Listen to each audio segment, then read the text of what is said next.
Sorry I'm white! Sorry I'm male! The Amazing Atheist. You know, a lot of people don't like Tumblr. They think it's kind of like lame and shitty. It's actually one of my favorite sites. One of the reasons is because they've got porn on it, and you know, if there's porn and it's free, I'm there. It's in my nature to be in favor of that. But that's not the biggest reason why I actually like Tumblr. The biggest reason I actually like it is probably one of the reasons why a lot of people, you know, don't like it. The reason I like it is because it's full of these whiny, self-obsessed pseudo-feminists ranging from the ages of like 15 to 25. And I call them pseudo-feminists because it's not like they've actually read up on feminist theory or they're familiar with feminist history or, you know, feminist literature or anything like that. Their entire ideology is just composed of two tenets. The first tenet is that all white men are just the apotheosis of evil unless they're willing to prostrate themselves and basically just live every day in self-loathing. Like, why am I a white male? Why can't I stop oppressing other people? Fuck you!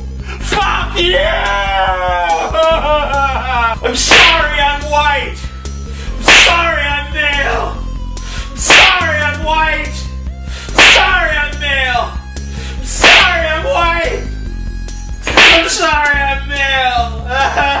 Why? Why am I a monster? And their second tenet is that rape is bad, which I think that 99.99% of people already agree with, but you don't understand. We don't go far enough. Like, you might think of rape and you might say to yourself, well, rape is horrible, it's a very traumatic event, and, you know, it has a lot of psychological ramifications that'll be with that person for years, perhaps even the rest of their life. You know, it could totally change a person's life for the worse, so it is a very serious issue. That might be what your take on rape is. That's what my take on rape is, but that's not their take on rape.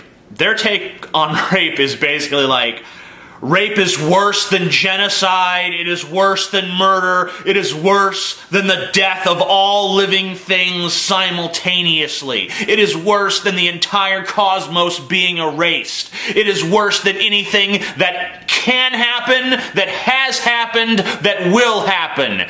Rape is the absolute worst thing in all of existence, and anyone who questions that is a piece of shit. And I like these Tumblr pseudo-feminists. Most of them are girls, some of them are guys. I like them because I treat them like a comedy. It's like the greatest comedy of all time. Here's the premise of the comedy. There's this big group of people that just think they're awesome. I mean, they think they're great. They think they're these really good people with these fucking towering morals that are just so impressive, and that the rest of us should look up to them for guidance on all of the world's plights and issues. And the joke is that they're actually a reprehensible bunch of fuckwits. Right, I mean, you see the comedy. You see the inherent funniness of that. But man, this has been their week. They have had some fun this week. Like, if this was a comedy series, this last week would have been the season fucking finale, because they have been losing their fucking shit. And not just once. 3 damn times these motherfuckers have lost their shit. The first time was there was this girl that posted a picture of herself with her hand all fucked up, and it turns out that the reason her hand is fucked up is because she punched a man in the face for telling a rape joke. She was walking in front of this guy, and he turned to his buddy and said something about some drunk girl on the other side of the street, like, you know, look at that drunk girl, we should rape her or something, you know? A joke. Not serious intent, just like, you know, fucking around with your buddies. You know, we all have the friend that says some shocking shit, and the rest of the group is just like, oh man, you need to fucking chill out. Anyway, so she turns around and punches the guy in the face, and the Tumblr feminazis, they're all ecstatic with support, like, yeah, you go, girl! And then there's people like me who come along and say, well, you know, even if his joke was off-color or offensive, you can't really be punching people in the face just because they say something you don't like. That's what a bully does. A bully uses violence to silence people from saying something they don't like. That is how thugs operate. And of course their reaction is that it's all justified because to even joke about rape is violence. So this girl right here is a hero to a bunch of people because she punched a guy who said something that she didn't like. And then the comedian Daniel Tosh was doing a show over at the Laugh Factory, which is a comedy club in Los Angeles. So Daniel Tosh is doing his set and he makes some jokes about rape. Little did he know there was a Tumblr girl in the audience and she heckles him by yelling out, "Rape is never funny." And according to her, he then said, wouldn't it be funny if 5 guys raped her right now? According to the manager of the club, what he actually said was, I bet that girl was raped by like 5 guys. It's kind of unclear what Daniel Tosh actually said to this heckler, but what is clear is that he used rape for shock value. He turned the joke around on her, which is what you're supposed to do when someone heckles you as a comedian. Which is very disrespectful, by the way. If you go to a comedy club and an entertainer is on stage and they're doing their set, if you don't like it, it's your prerogative to walk out. It is not your prerogative to yell shit at the stage. Comedy is not participatory unless the comedian invites that. So what she did was wrong to begin with, even if it was Daniel Tosh, and you know, it's not like he's going to say something funny anyway. But still, he deserves respect. The respect you would give any entertainer or performer regardless of how you feel about their talent or skill level or the content of their jokes.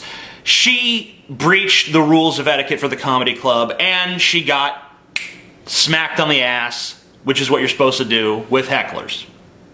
In a figurative sense. He did not actually smack her ass. He verbally smacked her ass, which I think we're going to have that reclassified as violence very soon. So anyway, after the Tumblr girl heckler was ejected from the club, or she left of her own volition because she was frightened, she left the club, she goes home, she posts up a blog about how awful Daniel Tosh is and how he's a horrible man and he is going to rape her and he's a demon from hell and he's going to gnaw the flesh of babies and all this horrible shit.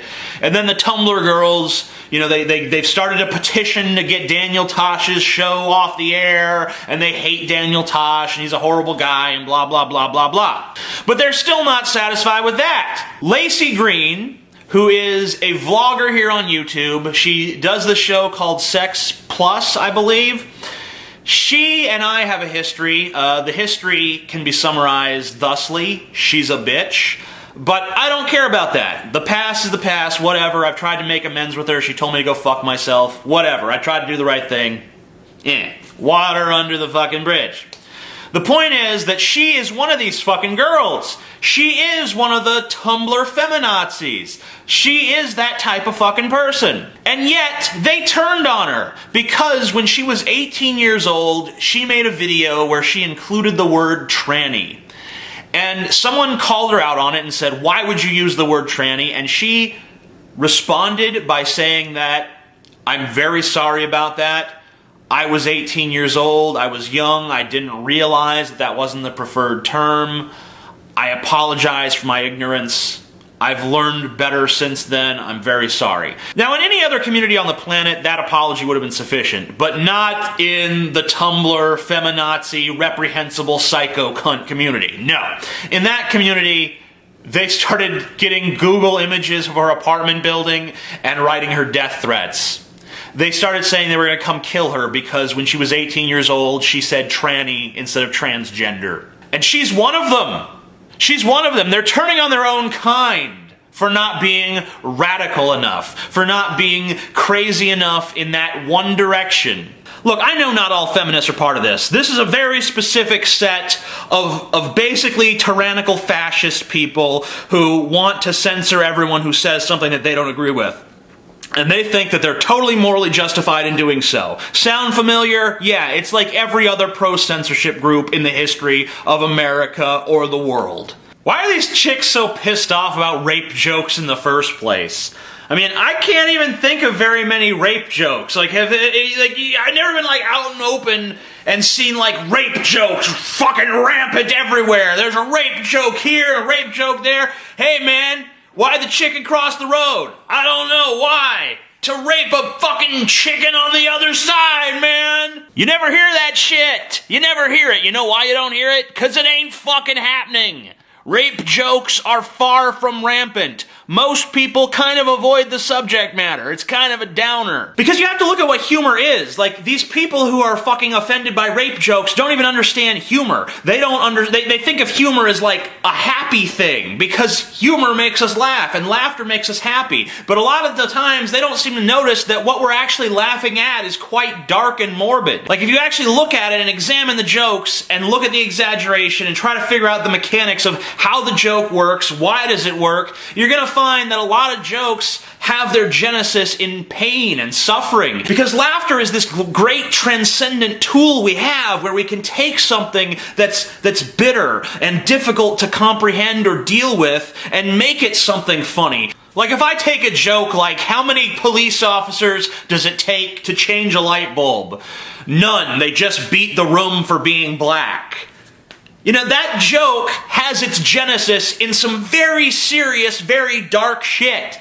And that joke is not making light of the fact that people have suffered, or it's not making light of the fact that people, you know, marched in the civil rights movement, or that people are racially discriminated against, or police brutality. It's not making light of any of that. What it's doing is it's taking that pain, and it's taking that dark subject matter, and it's helping us transcend it for a moment, and view the absurdity of our circumstance. Because that is what humor is supposed to do. Humor at its best takes the elements of the world that are dark and horrible and shows you their absurdity. It shows you the absurdity of the human condition, and that is important.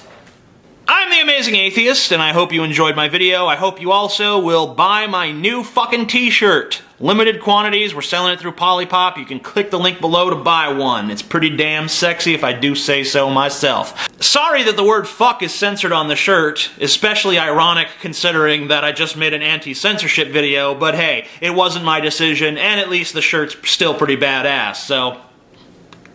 Clicky, clicky, clicky! Bye, bye, bye. Need that money so I can buy me some pie. Add to my man-titty collection.